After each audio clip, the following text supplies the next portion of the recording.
तो hello everybody, welcome to our YouTube channel the creative minds academy. तो आज की जो वीडियो रहने वाली है, इसके अंदर से हम लोग जो है क्लास 11th का सिलेबस जो है फाइनली स्टार्ट करने वाले हैं। ठीक है। लास्ट वीक हम लोगों ने क्लास 12th का जो सिलेबस है, ठीक है, उसको स्टार्ट किया था बोर्ड एग्जाम्स के लिए। एज वेल एज ये जो वीडियोस रहेंगी ये आपके कॉम्पिटेटिव एग्जाम्स के लिए भी हेल्पफुल रहेंगी। ठीक है। अब ये जो हम लोग जो है आज की वीडियो बना रहे हैं, इसके अंदर से हम लोग आप लोग का चैप्टर नंबर 1 जो कि द लिविंग वर्ल्ड है, इसको हम लोग जो है स्टार्ट करने वाले हैं। ठीक है। तो सबसे पहले ना मैं आपको एक ओवरव्यू दे देती हूँ आपकी जो है 11th के सिलेबस का। ठीक है। तो आपका जो 11th का सिलेबस है, ठीक है, हम लोगों ने ऑलरेडी वैसे तो जो है ना सिलेबस का डिटेल डिस्कशन कर लिया है, बट अगर आपने वो वीडियो नहीं देखी है तो उस वीडियो का जो है लिंक आपको इस वीडियो के डिस्क्रिप्शन बॉक्स में मिल जाएगा, वहां से उसको एक बार जाके जो है देख सकते हैं। ठीक है। सो बेसिकली आपके जो है 5 चैप्टर्स, सॉरी 5 यूनिट जो है आपकी 11th के सिलेबस के अंदर है।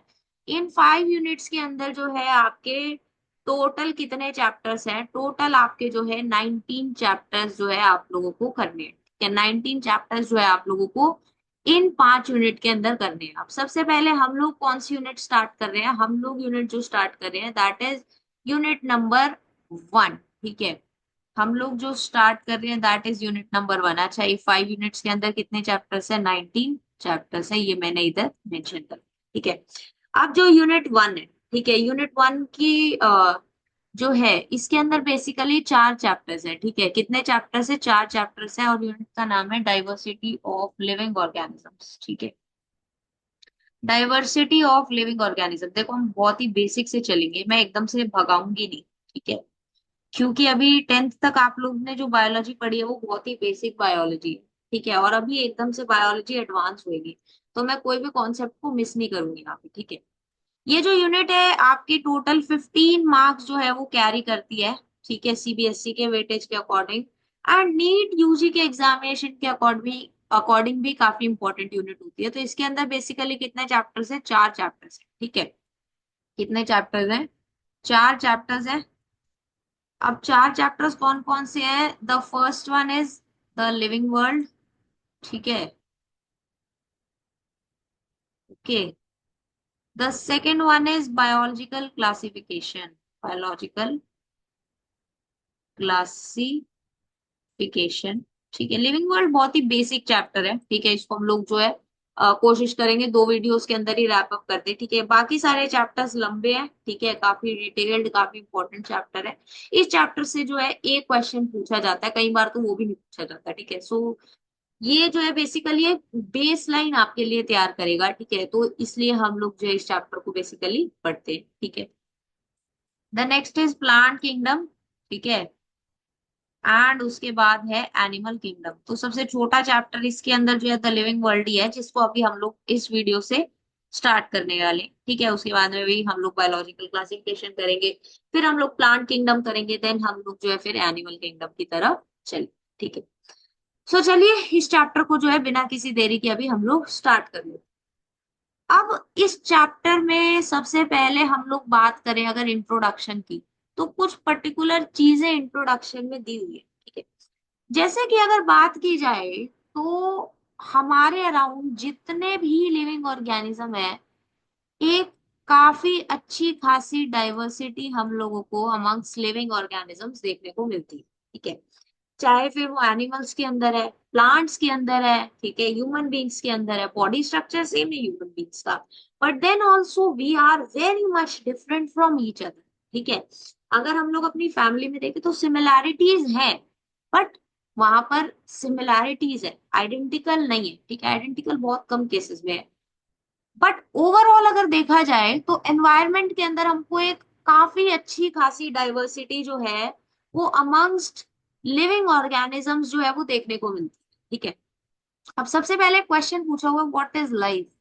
चैप्टर का नाम ही है व्हाट इज लिविंग। पहले क्या होता था इस चैप्टर के अंदर ना, बेसिकली कुछ क्राइटेरियाज या कुछ कुछ फैक्टर्स होते थे जिनको लेकर डिस्कशन होता था कि अगर कोई लिविंग ऑर्गेनिज्म है क्या इसके अंदर ये पर्टिकुलर फैक्टर होगा या नहीं।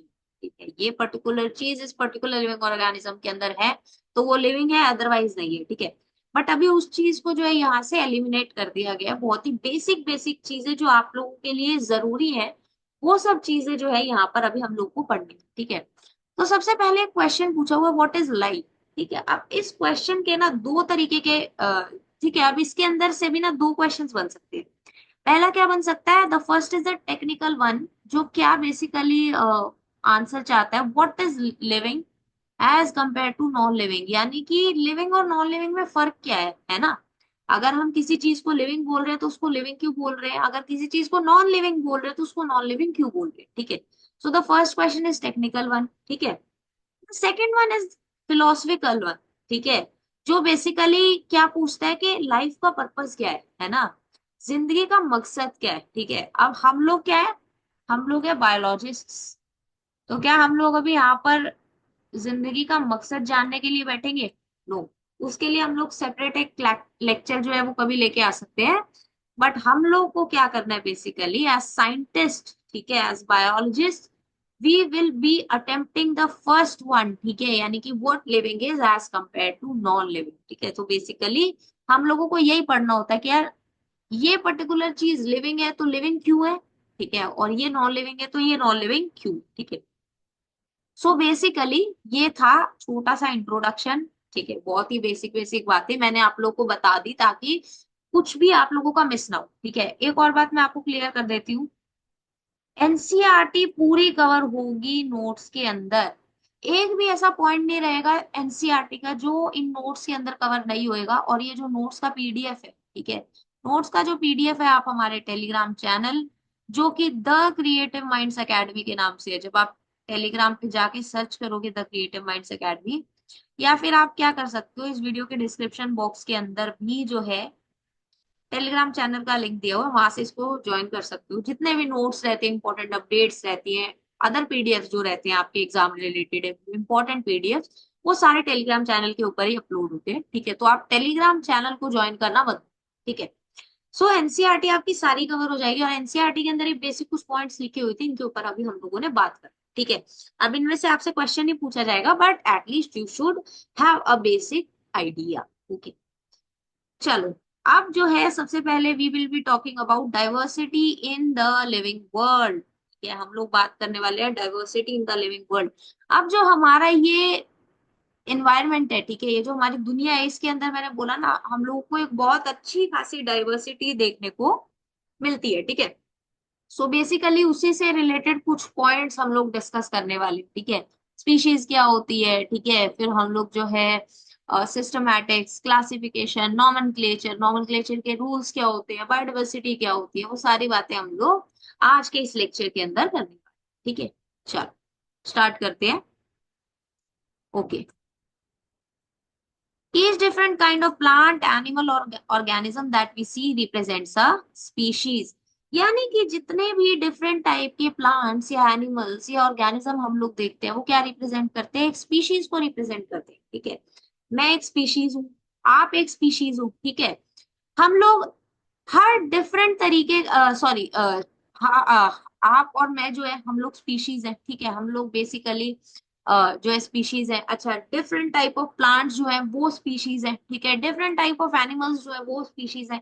डिफरेंट टाइप ऑफ ऑर्गेनिजम्स जो होते हैं वो बेसिकली किसकी कैटेगरी में आते हैं, वो आते हैं स्पीशीज की कैटेगरी में। अब स्पीशीज क्या होता है, that is the most basic category. ठीक है, अब ये जो है सारी बातें हम लोग नेक्स्ट लेक्चर के अंदर और डिटेल में करेंगे। अभी के लिए आपके लिए ये जानना जरूरी है कि species is the basic category. ठीक है, the number of species that are known and described range between 1.7 to 1.8 million। now this is important for you। ठीक है, यानी कि नंबर ऑफ स्पीशीज जो अभी तक हम लोग जानते हैं जिनके बारे में और जिनको डिस्क्राइब करा जा चुका है, that number is around 1.7 to 1.8 million. अब ये एग्जैक्ट नंबर नहीं है, ये एग्जैक्ट नंबर नहीं है, मैं दोबारा बोल रही हूँ, उन स्पीशीज का जो अर्थ के ऊपर एग्जिस्ट कर रही है, वो टोटल नंबर नहीं है। ये वो नंबर है, या ये वो पर्टिकुलर स्पीशीज है जिनके बारे में हम लोग जानते हैं, जिनको एक पर्टिकुलर डिस्क्रिप्शन हम लोगों ने दिया हुआ। ठीक है, ओके, द नंबर एंड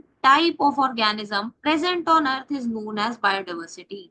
यानी कि the number and just a minute, okay, the number and type of organism present on earth is known as biodiversity. Biodiversity क्या होता है, यानी कि कितने नंबर ऑफ स्पीशीज प्रेजेंट है इस पर्टिकुलर अर्थ के ऊपर, ठीक है, इस पर्टिकुलर प्लैनेट के ऊपर, ठीक है, कितने नंबर ऑफ ऑर्गेनिजम्स प्रेजेंट है और कितने टाइप के ऑर्गेनिजम्स प्रेजेंट है, ठीक है, बेसिकली उसको बोला जाता है बायोडाइवर्सिटी, ठीक है। ओके नाउ, अब क्या होता है देखो, जितने भी ऑर्गेनिजम्स होते हैं, ठीक है, जितने भी ऑर्गेनिजम्स होते हैं उनको different part of the world के अंदर डिफरेंट नेम से जाना जाता है, ठीक है। जैसे कि अगर मैं एक बहुत ही बेसिक एग्जांपल लूं, तो हो सकता है मैंगो जो है, ठीक है, अभी मैंगो के साइंटिफिक नेम क्या है बारे में हम लोग बात करेंगे। मान लो कि हम लोग मैंगो की बात करें, अब मैंगो क्या है, बेसिकली एक प्लांट स्पीशीज है, ठीक है, मैंगो क्या है, एक प्लांट स्पीशीज है।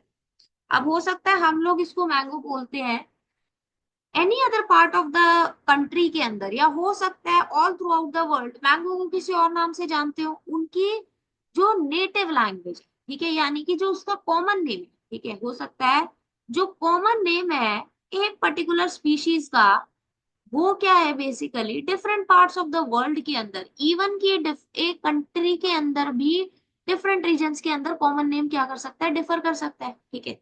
अब मान लो कि अगर हम लोगों को जो है मैंगो को हम लोग डिस्क्राइब कर रहे हैं, ठीक है, और मैं मैंगो को किसी और कॉमन नेम से जानती हूँ, ठीक है, और आप जो है किसी और कॉमन, आपको जो है मैंगो को कोई और कॉमन नेम पता है, तो क्या हम लोग जो है बेसिकली वहां पर एक कंफ्यूजन हमारे बीच में क्रिएट हो जाएगी, ठीक है।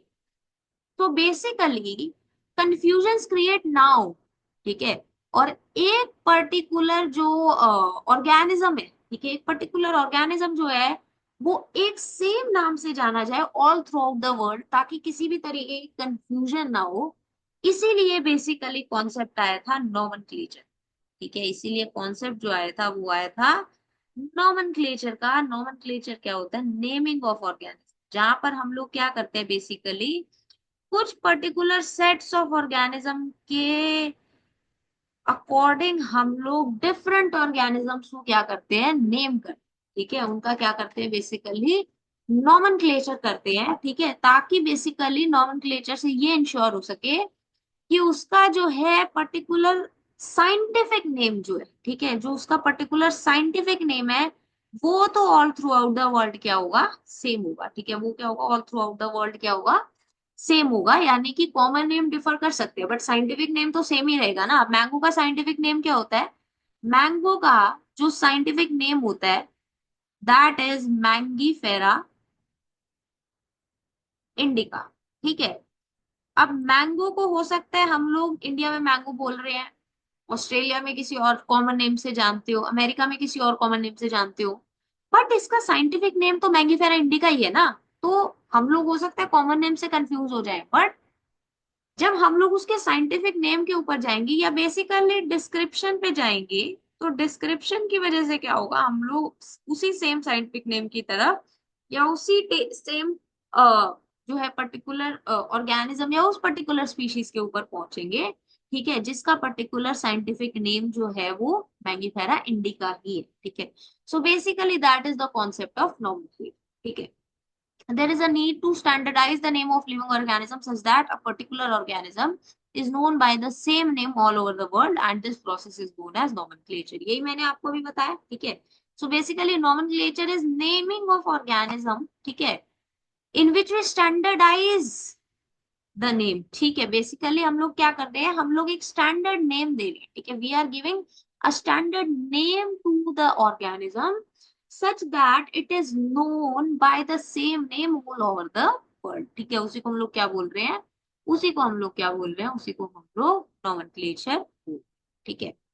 Now, nomenclature or naming is only possible when the organism is described correctly and we know to what the organism the name is attached to. This is known as identification। अब identification क्या होता है देखो, अब ठीक है, मेरे को ये तो पता है कि मैंगो का जो है साइंटिफिक नेम मैंगीफेरा इंडिका है, बट ये आया किस तरीके से, या हम लोगों ने जो नेमिंग की वो की किस बेसिस पे होगी, वो तो किसी पर्टिकुलर डिस्क्रिप्शन के बेसिस पे की होगी ना, ठीक है। अगर हमको जो है, ठीक है, अगर हमको यही नहीं पता कि अगर हम लोग किसी पर्टिकुलर ऑर्गेनिज्म को ढंग से डिस्क्राइब ही नहीं कर पा रहे, ठीक है, चलो ठीक है, अगर मैं मैंगो को जो है मेरे को पता है कि ये मैंगो है, बट अगर मैं किसी और पर्टिकुलर कंट्री में जाके मैंगो के करेक्टरिस्टिक्स ही ढंग से डिस्क्राइब ना कर सकूं, तो क्या कोई और पर्टिकुलर जो ह्यूमन बीइंग है, ठीक है, कोई और पर्टिकुलर इंसान जो है, क्या वो उस पर्टिकुलर नेम के ऊपर फाइनली आ पाएगा? क्या उस फाइनल कंक्लूजन के ऊपर आ पाएगा? नहीं आ पाएगा।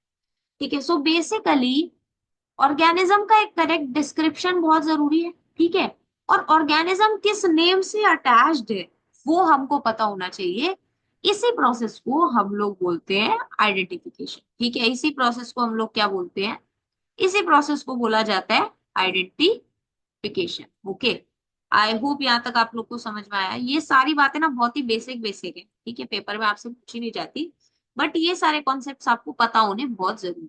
ठीक है, now comes an important part, scientific names of plants. ठीक है, प्लांट्स के लिए जो साइंटिफिक नेम्स दिए जाते हैं वो बेसिकली एक पर्टिकुलर क्राइटेरिया के हिसाब से दिए जाते हैं। ठीक है, जिसको बोला जाता है international code for botanical nomenclature, ICBN जो है। ठीक है, आईसीबीएन जो है, ठीक है, अभी तो जो है इसका नाम जो है चेंज होके ना ICNAFP हो गया।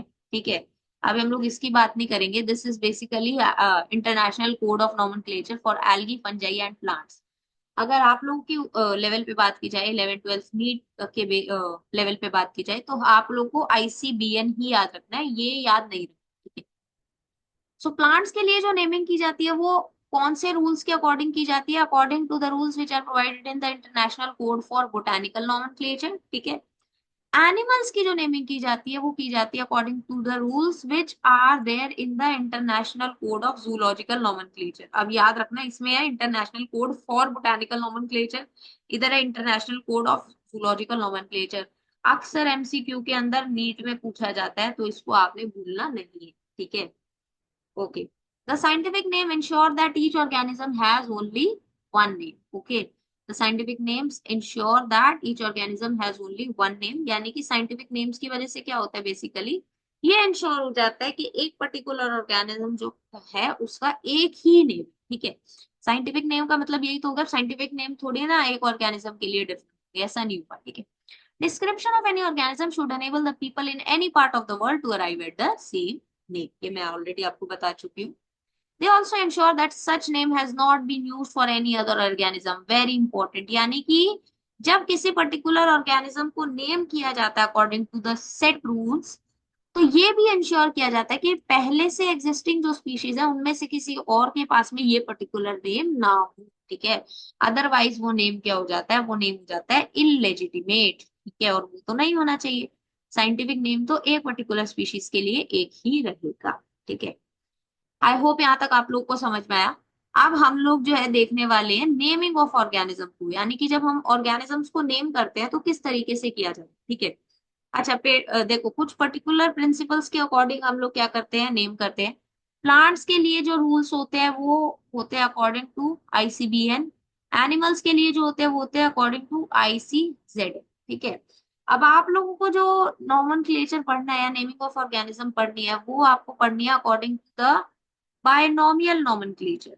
ठीक है, किसके अकॉर्डिंग आपको पढ़नी है? आपको पढ़नी है बायनोमियल नोमेनक्लेचर।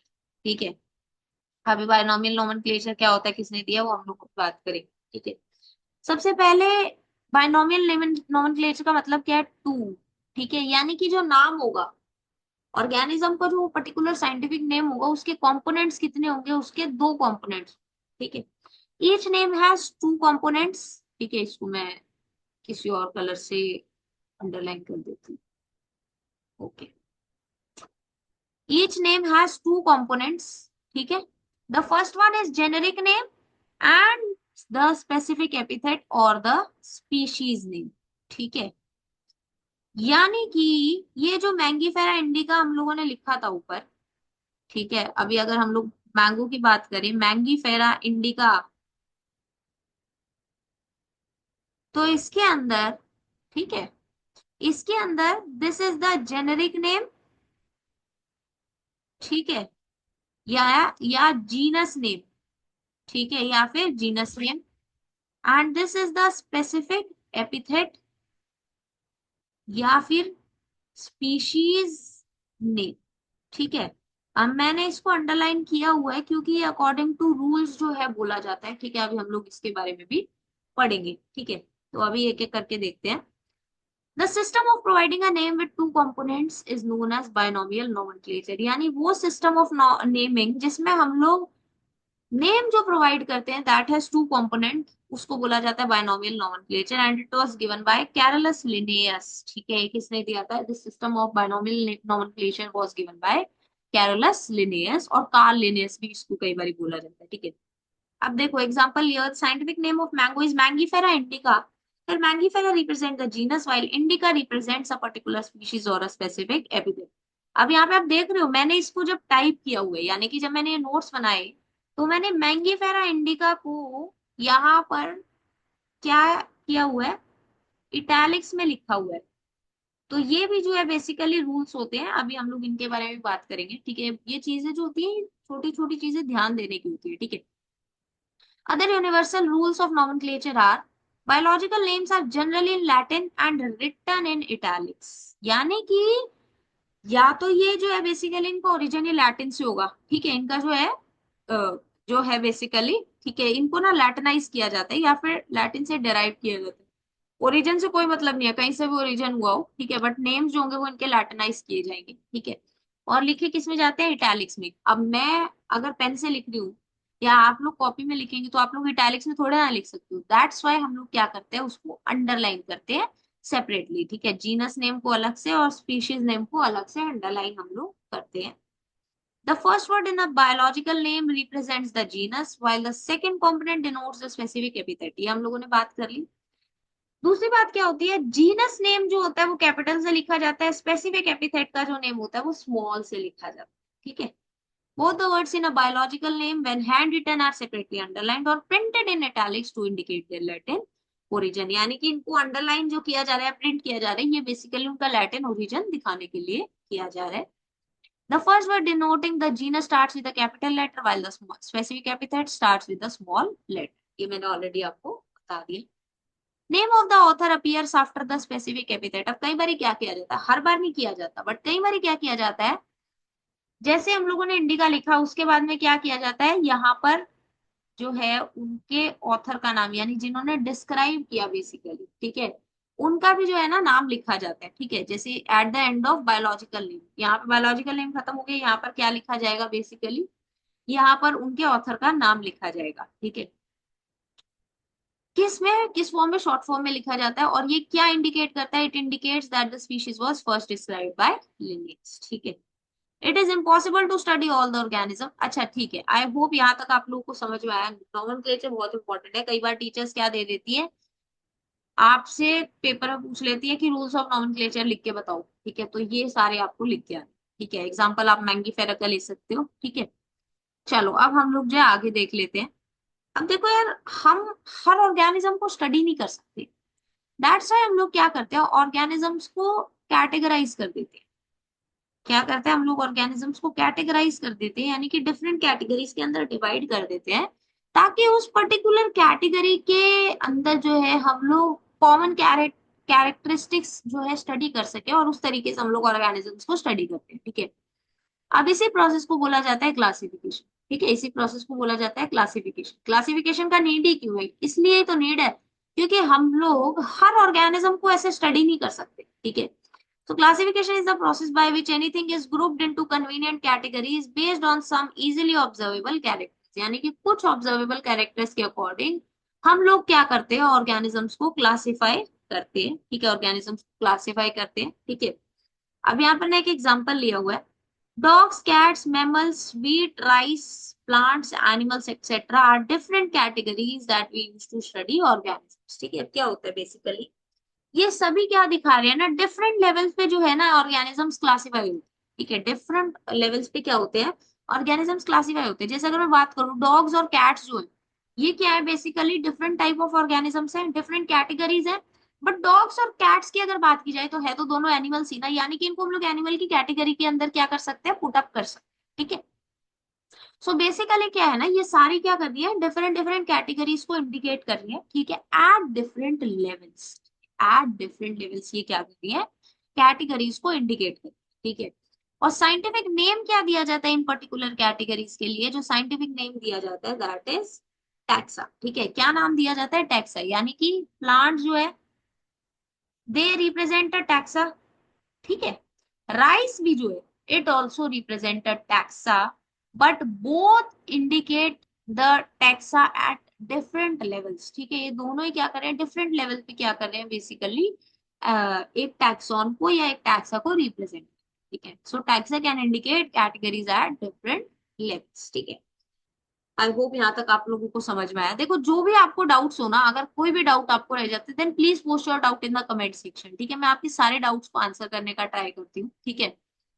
और हमारे चैनल के ऊपर कोई भी कमेंट जो वो अनआंसर्ड नहीं होता, ये बात आप हमेशा याद रखना, ठीक है। Plant also form a taxa. Wheat is also a taxa. Similarly, animal, mammals, dogs are all taxa, but we know that dog is a mammal, ठीक है, and mammals are animal. Therefore, animals, mammals and dogs represent taxa at different levels. यही मैंने आपको बताया plants और rice के example लेके, ठीक है।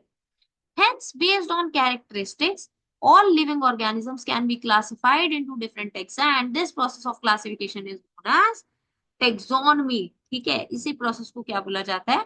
टेक्सोनमी, ठीक है। Based on characteristics all living organisms can be classified into different taxa, और इसी प्रोसेस को क्या बोला जाता है? टेक्सोनमी। यानी taxonomy is that process of classification in which we classify organisms into various categories और वेरियस टैक्सा, ठीक है। आई होप यहाँ तक आप लोगों को समझ में आया। अब पहले क्या होता था बेसिकली, जब इनिशियली टेक्सोनमी पढ़ी जाती थी तो उस टाइम पे सिर्फ मॉर्फोलॉजिकल कैरेक्टर्स यानी कि एक्सटर्नल कैरेक्टर्स जो है वो कंसीडर किए जाते।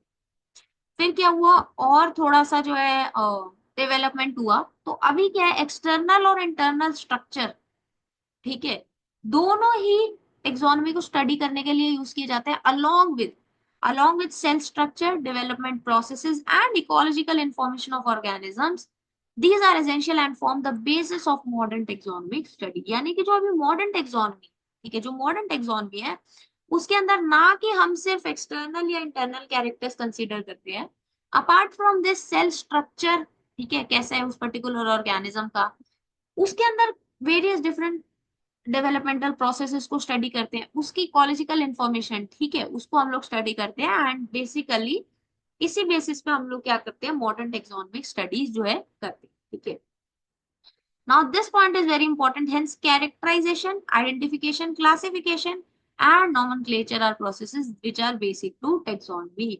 यानी कि अगर हमको टेक्सोनमी करनी है, यानी कि किसी भी पर्टिकुलर ऑर्गेनिजम्स को डिफरेंट टैक्सा के अंदर क्लासिफाई करना है, सो उसके लिए उसका कैरेक्टराइजेशन, उसकी क्या कैरेक्टरिस्टिक्स है वो पता होनी चाहिए, उसका प्रॉपर आइडेंटिफिकेशन हम लोग कर पाए वो जरूरी है, उसको क्लासिफाई कर पाए एक प्रॉपर करेक्ट कैटेगरी के अंदर, और उसको ढंग से नेम कर पाए, ठीक है। ये बेसिकली चार चीजें जो है they form the basics of taxonomy, ठीक है। बेसिक्स ऑफ टेक्सोनमी ये बनाती है, ठीक है। Now the study of different kind of organisms, their diversity and the relationship between them is known as systematic.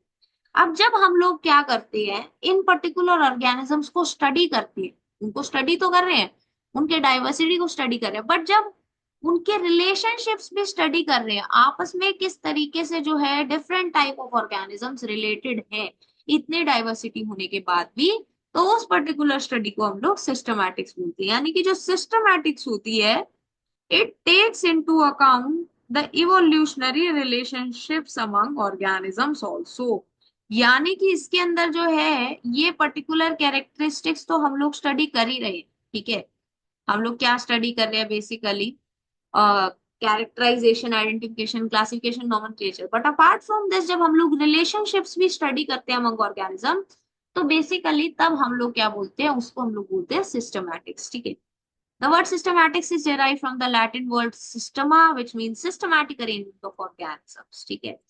Systematics का मतलब यही है कि systematic arrangement of organisms वहां पे कर रहे हैं। Linnaeus used Systema Naturae as the title of his publication, okay। Systematic takes into account evolutionary relationships between organisms, very very important. यानी कि सिस्टमैटिक्स के अंदर हम लोग जो है सिर्फ उसका जो है नॉमेनक्लेचर क्लासिफिकेशन तक नहीं कर होते, हम लोग इवोल्यूशनरी रिलेशनशिप अमंग ऑर्गेनिज्म उसको भी जो है हम लोग जो है स्टडी कर। ठीक है, आई होप यहाँ तक आप लोगों को समझ में आया। ठीक है, हम लोगों ने कोशिश की है कि, ठीक है, मैंने कोशिश की है कि आप लोगों का कोई भी कॉन्सेप्ट जो है वो मिस ना हो। ठीक है, अभी जो है नेक्स्ट हम लोग जो पढ़ेंगे इस चैप्टर के अंदर, हम लोग टेक्सोनॉमिक कैटेगरीज के बारे में बात करेंगे। ठीक है, kingdom, phylum, class, order, family, genus, species, ये सारी बातें हम लोग नेक्स्ट वीडियो के अंदर करेंगे। ठीक है, सो बेसिकली ये वाला जो आपका चैप्टर है, ठीक है, ये वाला जो आपका चैप्टर है ये आपका 2 वीडियोस के अंदर ही रैप हो जाएगा। ठीक है, ये वाला जो आपका चैप्टर है, जस्ट मिनट, ओके, ये वाला जो आपका चैप्टर है आपका 2 वीडियोस के अंदर ही रैप हो जाएगा, क्योंकि बाकी सारे चैप्टर्स ना बहुत बड़े हैं। ठीक है, और पढ़ने के लिए आपके पास में बहुत कुछ है, तो मैं इस चैप्टर के ऊपर बहुत ज्यादा टाइम नहीं लगाऊंगी। और वो भी ये जानते हुए, जब मुझे पता है कि इस चैप्टर में से बहुत ज्यादा आपसे नहीं पूछा गया। इट्स जस्ट कि ये बेसिक चीजें आपको क्लियर होनी चाहिए। ठीक है, सो हम लोग 2 लेक्चर्स के अंदर ही इस चैप्टर को वाइंड अप कर रहे हैं। ठीक है, आई होप यहाँ तक आप लोग को समझ में आया। अगर आपको ये वीडियो अच्छी लगी हो, यूजफुल लगी हो, then please like the video, do share it with your friends. ठीक है, क्योंकि अभी जो है आप लोग जितने भी बच्चे अभी 11th क्लास में आए हो, आप लोग के लिए सब कुछ बहुत ही नया है। ठीक है, और अगर आप लोग जो है आराम से एक दूसरे का साथ लेके पढ़ोगे तो वो आप लोगों के लिए भी हेल्पफुल रहेगा, उनके लिए भी हेल्पफुल रहेगा। ठीक है, इस यूट्यूब चैनल के ऊपर मैं एक एक चैप्टर जो है आपका क्लास 11th का कवर करवाऊंगी। ठीक है, क्लास 12th का भी पूरा सिलेबस चल रहा है। ठीक है, आप देख सकते हो मैं ऑलरेडी 2 बार जो है वो 12th का सिलेबस जो है लास्ट सेशन के अंदर करवा चुकी हूँ। इस सेशन के लिए भी ऑलरेडी 12th का सिलेबस जो है वो होना स्टार्ट हो गया। ठीक है, सो बेसिकली आप बायोलॉजी के लिए इस यूट्यूब चैनल के ऊपर अच्छे तरीके से कंप्लीटली रिलाई कर सकते हैं। ठीक है, सो अगर आपको ये वीडियो अच्छी लगी हो then please like the video, do share it with your friends, and अगर आपने अभी तक हमारे यूट्यूब चैनल को नहीं सब्सक्राइब किया है then please do support us by subscribing to our YouTube channel. We will meet you with the next part of this chapter. Till then, keep learning.